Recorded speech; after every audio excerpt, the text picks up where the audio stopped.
Baie welkom by nog 'n Woensdagwoord. Dit is lekker dat jy saam kuier en saam luister.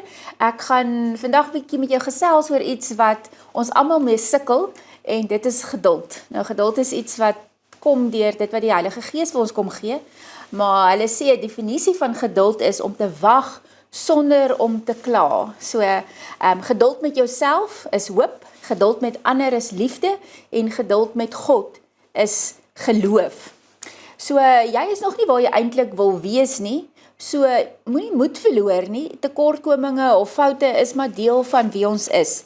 Filippense 1 vers 6 sê, hy wat die goeie werk in julle begin het, sal dit voltooi. Gee jouself die genade om te groei. Met ander woorde, as ons sê, geduld met onsself is hoop, dan hoor ons dat Filippense sê, dat God die heeltyd met ons besig is, die heeltyd besig is om ons te verander, en die heeltyd besig is om met ons te werk. Want partymal is die heel moeilikste ding, om geduld met onsself te hê.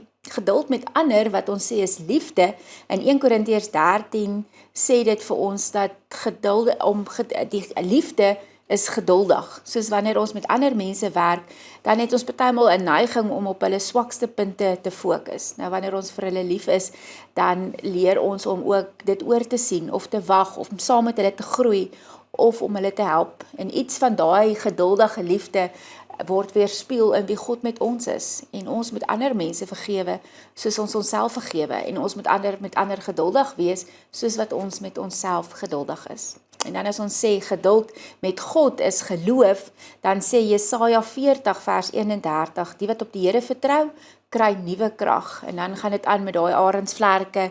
Met ander woorde, wanneer dit met ons swaar gaan, dan wil ons hê God moet antwoord. Baie bid ons en sê, Here help ons in u tyd, maar asseblief maak dit nou.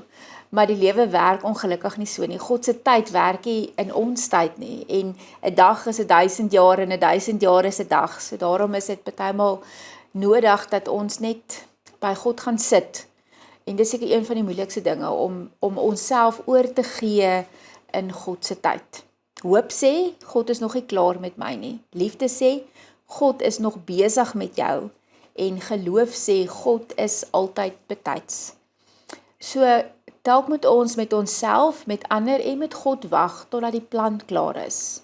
Solank ons nog besig is, en solank ons nog daaraan werk, en solank ons nog nie die voltooiing sien nie, weet ons God is nog nie klaar nie. My gebed vir jou is dat jy geduld sal leer, met jouself, met ander en met God. En weet ook, dat geduld deel is van een van die gawes, wat God vir ons deur sy Gees gee. Kom ons bid saam.